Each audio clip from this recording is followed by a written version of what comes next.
স্বাগত আন্তর্জাতিক সংবাদে। শুরুতেই জানাবো হাতে থাকা সংবাদের শিরোনাম। গাজায় পোলিও ছড়িয়ে পড়ার শঙ্কায় রয়েছে, WHO জানালো এমন তথ্যই। এরপরই জানিয়ে দেব ইসরায়েলের প্রধানমন্ত্রীর বক্তব্য মিথ্যায় পরিপূর্ণ, মন্তব্য করল হামাস। আরও জানিয়ে দেব মালয়েশিয়ায় 32 বাংলাদেশি সহ 102 অভিবাসী আটক। তারপরেই জানাবো ইসরায়েলিদের উপর অস্ট্রেলিয়ার এবার নিষেধাজ্ঞা আরোপ। আর সর্বশেষ জানাবো ইথিওপিয়ায় ভয়াবহ ভূমিধসে নিহত অন্তত 229। এতক্ষণ জানাচ্ছিলাম সংবাদ শিরোনাম, এবার থাকবে বিস্তারিত। গাজায় পোলিও ছড়িয়ে পড়ার শঙ্কায় WHO। ফিলিস্তিনিদের অবরুদ্ধ গাজায় চলছে অনবরত ইসরায়েলি হামলা। এই হামলার মধ্যে গাজায় আবারও পোলিও ভাইরাস ছড়িয়ে পড়ার ঝুঁকি রয়েছে বলে আশঙ্কা করছে বিশ্ব স্বাস্থ্য সংস্থা WHO। মঙ্গলবার 23 জুলাই WHO জানায়, যুদ্ধ বিধ্বস্ত গাজায় ভেঙে পড়েছে স্বাস্থ্য এবং স্যানিটেশন ব্যবস্থা। এরই মধ্যে উপত্যকাটিতে পোলিও ভাইরাস ছড়িয়ে পড়ার উচ্চ ঝুঁকির আশঙ্কা রয়েছে। গাজা এবং পশ্চিম তীরে WHOর জরুরি স্বাস্থ্য সেবার একজন কর্মকর্তা আয়াদিল সাপোর্ট সাংবাদিকদের এক সাক্ষাৎকারে বলেন, গাজায় বর্তমানে পোলিও ভাইরাস টাইপ 2 এর ভ্যাকসিন দেওয়া বন্ধ করে দেওয়া হয়েছে। এজন্য উপত্যকাটিতে এটি ছড়িয়ে পড়ার ঝুঁকি বেড়েছে।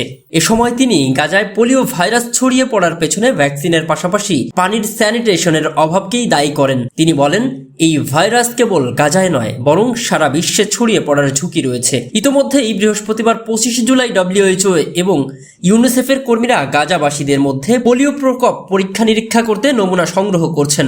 এর ফল প্রকাশের মধ্য দিয়েই জানা যাবে যে এই পরিস্থিতিতে কী ধরনের ভ্যাকসিন ব্যবহার করা উচিত এবং কোন বয়সীদের এই টিকা দিতে হবে। পোলিওর জন্য পোলিও মাইলাটাইস নামের ভাইরাস দায়ী, যা প্রধানত বায়ুপথের মধ্য দিয়ে ছড়িয়ে পরে এটি স্নায়ুতন্ত্রকে আক্রমণ করে তা অকেজো করে দেয়। এটি মূলত 5 বছরের কম বয়সী শিশুদের সংক্রমণ করে। এদিকে ইসরায়েলের সামরিক বাহিনী জানিয়েছে, তারা উপকূলীয় ছিটমহলের এলাকায় পরীক্ষার নমুনা পোলিও ভাইরাসের সংক্রমণ পেলে গাজার সেনাদের টিকা দেওয়া শুরু করবে। আন্তর্জাতিক গোষ্ঠীর সহযোগিতায় 1 মিলিয়নেরও বেশি গাজাবাসীর জন্য পর্যাপ্ত ভ্যাকসিন আনা হয়েছে।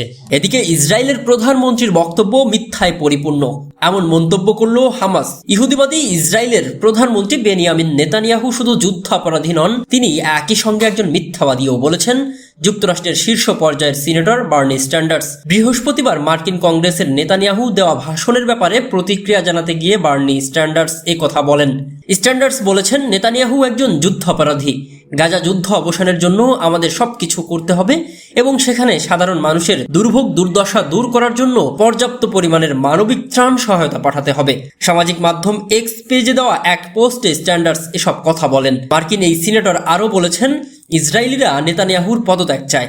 এজন্য আগাম নির্বাচনের বিষয়টি মাথায় রেখেই তিনি মার্কিন কংগ্রেসে তার নির্বাচনী প্রচারণা চালাতে এসেছেন। ইহুদিবাদী প্রধানমন্ত্রীকে ইঙ্গিত করে স্যান্ডার্স সুস্পষ্টভাবে বলেছেন, মার্কিন কংগ্রেসে কোনো যুদ্ধ অপরাধীকে সম্মান জানানোর এটি প্রথম কোনো ঘটনা।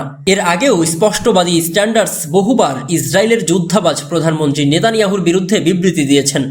এছাড়া ফিলিস্তিনিদের বিরুদ্ধে ইহুদিবাদী ইসরায়েল যে দমনপীড়নমূলক নীতি অনুসরণ করে আসছে তার প্রতি সমর্থন জানানোর জন্য যুক্তরাষ্ট্রকেও কঠোর সমালোচনা করে থাকেন বার্নি স্যান্ডার্স। মার্কিন কংগ্রেসে নেতানিয়াহুর বক্তব্যের প্রতিক্রিয়া জানিয়েছে হামাসও। ইসরায়েলের প্রধানমন্ত্রীর বক্তব্য মিথ্যায় পরিপূর্ণ এবং তিনি যুদ্ধবিরতি চান না বলেও মন্তব্য করেছে হামাসের এক সিনিয়র কর্মকর্তা। হামাসের সিনিয়র কর্মকর্তা সামি আবু জুহুরি বলেছেন, মার্কিন কংগ্রেসে ইসরায়েলের প্রধানমন্ত্রী নেতানিয়াহুর ভাষণ থেকে বোঝা যায় তিনি যুদ্ধবিরতি চুক্তি করতে চান না। এক সাক্ষাৎকারে আবু জুহুরি বলেছেন, গাজার জনগণের বিরুদ্ধে ইসরায়েলি সেনাবাহিনীর যুদ্ধাপরাধ ঢাকতে এবং ফিলিস্তিনিদের প্রতিরোধের মুখে নিজেদের ব্যর্থতা ও পরাজয় ঢাকতে তিনি সফল হবেন না বলেও মন্তব্য করেছেন ওই সিনিয়র কর্মকর্তা। বুধবার মার্কিন কংগ্রেসে বক্তব্য দেন নেতানিয়াহু।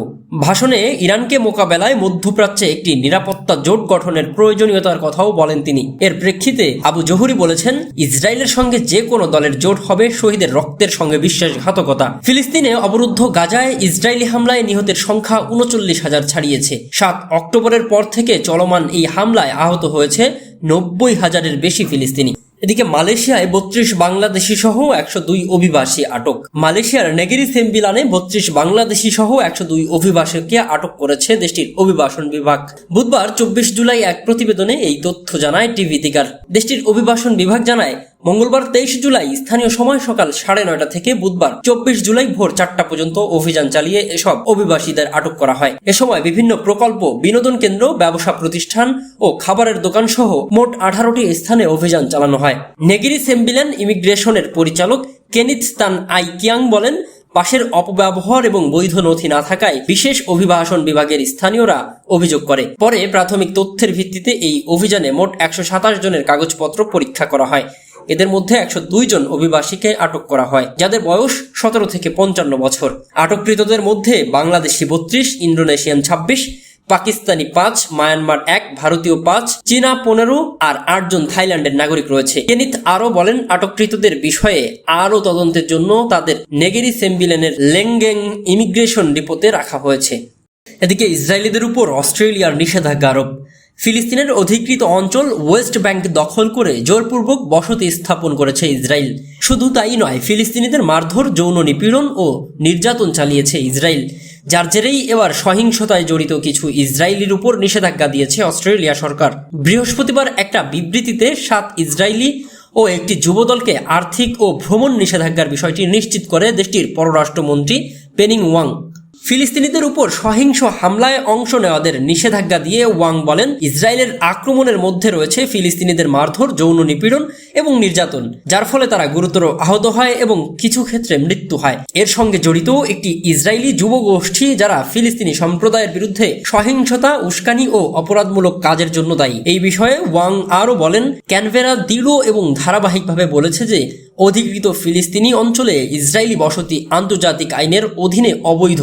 আমরা ইসরায়েলকে বসতি স্থাপনাকারী সহিংসতার অপরাধীকে জবাবদিহিতার আওতায় আনার জন্য এবং তার চলমান বসতি স্থাপনা কার্যক্রম বন্ধ করার আহ্বান জানাই, কেননা এটি উত্তেজনাকে আরও বাড়িয়ে দিবে এবং স্থিতিশীলতা এবং দ্বিরাষ্ট্রীয় সমাধানের সম্ভাবনাকে আরও ক্ষতিগ্রস্ত করবে। এদিকে ইথিওপিয়ার ভারী বৃষ্টিপাতের পর ভূমিধসে কমপক্ষে 229 জন নিহত হয়েছে। নিহতদের মধ্যে 148 জন পুরুষ ও 81 জন নারী রয়েছে। সোমবার দেশটির দক্ষিণাঞ্চলে গোফা জোনের একটি প্রত্যন্ত অঞ্চলে কেঞ্চো সাসা এলাকায় এই দুর্ঘটনা ঘটে। প্রতিবেদনে বলা হয়েছে, সোমবার প্রথম দফার ভূমিধস হলে লোকজন আশ্রয়ের জন্য নিরাপদ স্থানের খোঁজে জড়ো হতে থাকেন। এ সময় দ্বিতীয় দফায় আবারও ধস হলে এর নিচেই চাপা পড়ে অনেকে। দেশটির স্থানীয় যোগাযোগ বিভাগ এক বিবৃতিতে জানায়, সোমবার গোফা জোনের কেঞ্চো সাসা এলাকায় এই দুর্ঘটনায় অন্তত 148 জন পুরুষ ও 81 জন নারী নিহত হয়েছে। দক্ষিণাঞ্চলীয় আঞ্চলিক রাজ্যের প্রতিনিধি আলে মায়েহু বাউদি নিহতদের সংখ্যা নিশ্চিত করে বলেছেন, অনুসন্ধান ও উদ্ধার প্রচেষ্টা এখনো অব্যাহত রয়েছে। দেশটির সরকারি মালিকানাধীন ইথিওপিয়ান ব্রডকাস্টিং কর্পোরেশন ইবিসি এর আগে জানিয়েছিল, কাদা থেকে 5 জনকে জীবিত উদ্ধার করে চিকিৎসা দেওয়া হচ্ছে। স্থানীয় প্রশাসক দাগেমায়ু অয়েলের বরাত দিয়ে বার্তা সংস্থা রয়টার্স জানায়, নিহতদের অধিকাংশই ভূমিধসে ক্ষতিগ্রস্ত একটি বাড়ির বাসিন্দাদের সাহায্য করতে গিয়েছিল। ইবিসি দাগেমায়ুকে উদ্ধৃত করে বলেছে, যারা জীবন রক্ষার কাজে ছুটে এসেছিল তারা এই দুর্যোগে মারা গেছে। এদের মধ্যে স্থানীয় প্রশাসক, শিক্ষক, স্বাস্থ্যকর্মী এবং কৃষি পেশাজীবীরাও রয়েছে। গোফা দেশটির রাজধানী আদ্রিস আবাবা থেকে প্রায় 320 কিলোমিটার অর্থাৎ 199 মাইল দক্ষিণ পশ্চিমে অবস্থিত। দেশটির সংসদ সদস্য কামাল হাসি মোহাম্মদ আদ্রিস আবাবা থেকে আল জাজিরাকে জানান, প্রথমটির কয়েক মিনিট পর দ্বিতীয় ভূমিধসটির ঘটনা ঘটে। তিনি বলেন, লোকজন ক্ষতিগ্রস্তদের আশ্রয়ের ব্যবস্থা করেছে এবং তাদের খাবার দিচ্ছে। রাষ্ট্র সংশ্লিষ্ট সংবাদ মাধ্যম ফানা ব্রডকাস্টিং কর্পোরেটরের শেয়ার করা এক ছবিতে দেখা যায়, মাটি ধসে পড়ার পর স্থানীয় লোকজন হাত দিয়ে মাটি সরিয়ে চাপা পড়াদের উদ্ধারের চেষ্টা করছে।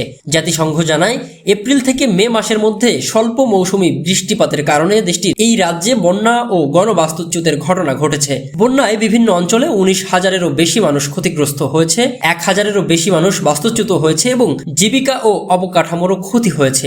ইথিওপিয়ার দক্ষিণাঞ্চলের এর আগেও ভূমিধসের ঘটনা ঘটে। 2018 সালে এক সপ্তাহের ব্যবধানে 2টি পৃথক ঘটনায় কমপক্ষে 32 জন নিহত হয়েছিল। জাতিসংঘের এক প্রতিবেদনে বলা হয়েছে, সাম্প্রতিক জলবায়ু সম্পর্কিত চ্যালেঞ্জের কারণে দেশটির লাখ লাখ মানুষ অপুষ্টির সম্মুখীন হচ্ছে।